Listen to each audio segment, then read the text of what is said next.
Hey, welcome back, George. I'm DJ Dynasty, and I'm here to show some of my top picks from back in the day that I used to put into my sets to make them a bit more interesting.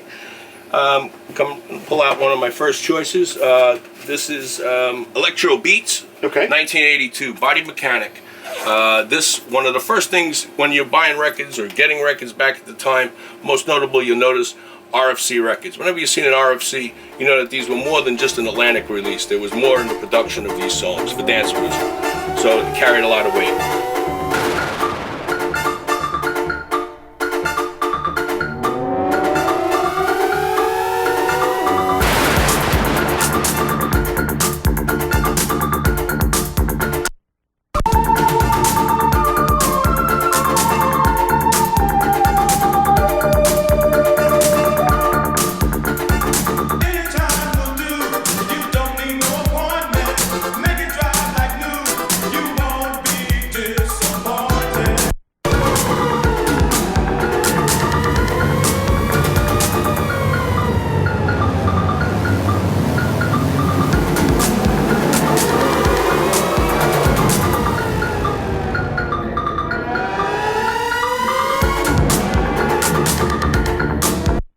So this song was cutting edge at its time, coming in, you know, with these types of beats and this type of mastering. Sound systems just were sounding much more enhanced than what they were before.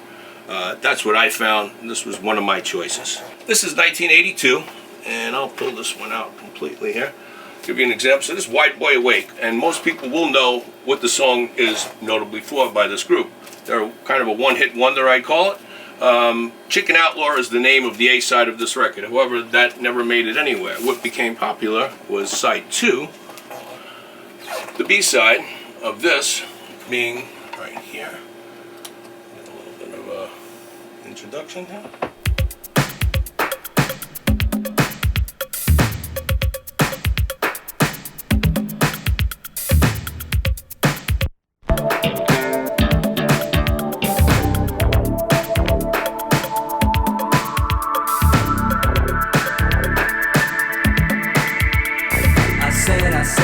I said, here's a lesson you don't get. I said. Creatures a feature, creatures a feature. He's gonna eat you, slang teacher, slang teacher. Creatures a feature, creatures a feature. He's gonna eat you, slang teacher, slang teacher.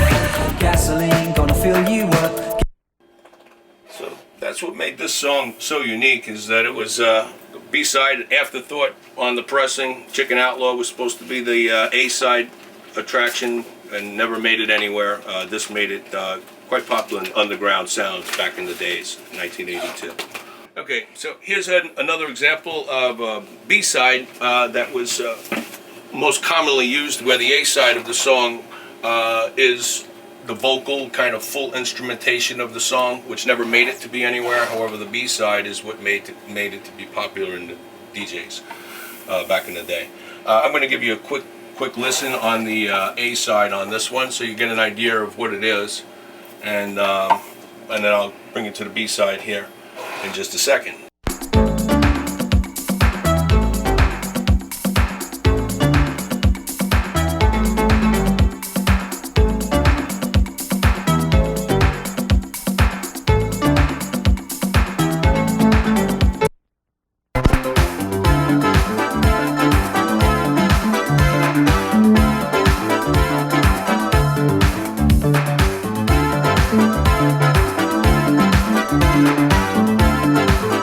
So this is retro style 83, typical of the sound of the time.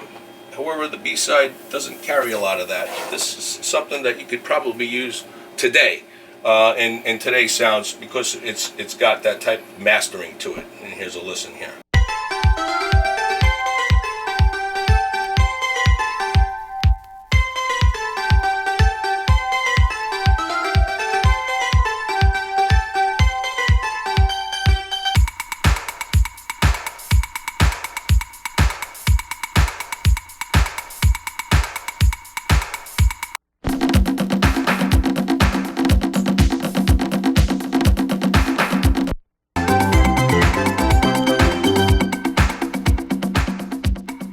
song progresses throughout the whole song from the beginning to end.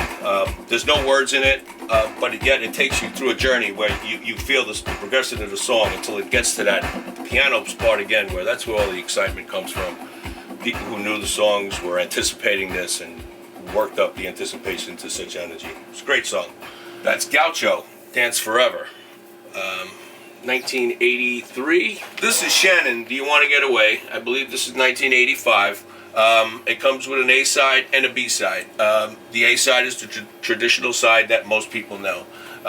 For me, the B side was a way of taking this song and extending it in a way that made it unique to my own sound. For instance, on the dub version, it skips every other verse. So what I would do is I'd have the vocal version on my other turntable here, and I would flip back and forth, and it had a nice effect. I'm going to give you an example of what the B side of this release here, Do You Want to Get Away by Shannon is.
A lot of mastering work in there, a lot of tape cutting.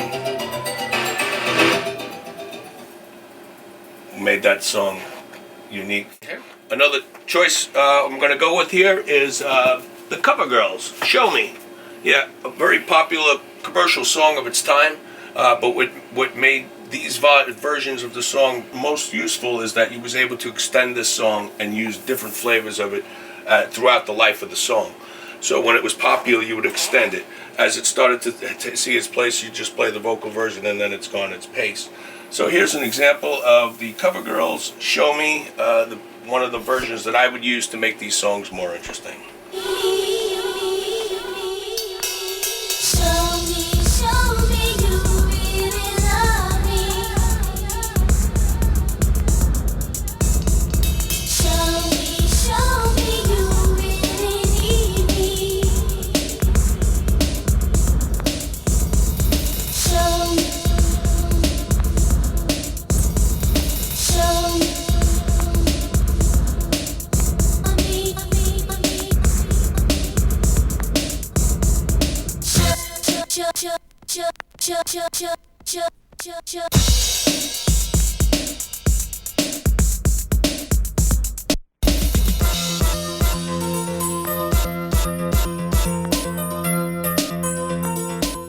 Here's where part of the song where I would take the and play it up to this part and then mix into the original vocal part coming right here.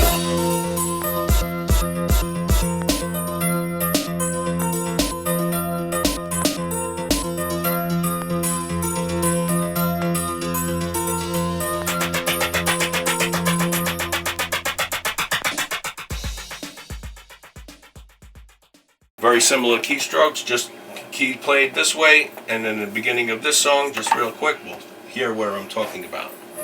And that's the beginning of the original vocal song. So mixing this side over onto the other side is a way of trying to extend it into something more interesting. This is Capricorn, I Need Love. Underground song of its time. Most notable about this song that I could say was the most interesting is that it's a vocal song, but the instrumental is what became the most popular. However, what happened with that is by it becoming popular with the instrumental, he was able to start playing the vocal and people started to like it. So there's kind of a little difference on this particular song, Capricorn, I Need Love. And here is the instrumental version.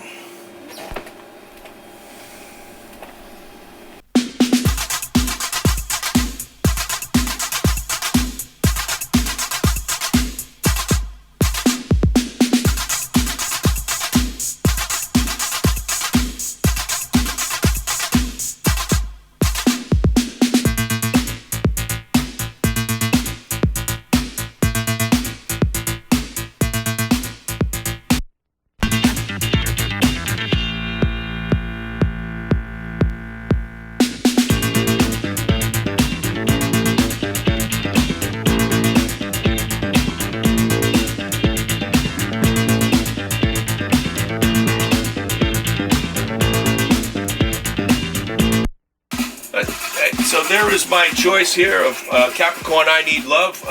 One of the things that I'm kind of smiling, I remember somebody was trying to request this song from me and they couldn't think of anything, so they just kept saying it was clapping in the beginning, which brings me to this introduction. So when I heard the introduction, it made me remember this guy's request. That's clapping in the beginning, clapping in the beginning. This was the song.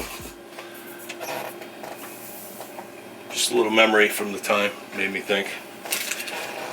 So with that, I appreciate you coming by, George. I hope that was informative for today's show, and hopefully we can do again some more choices on more types of this music. Thanks for coming.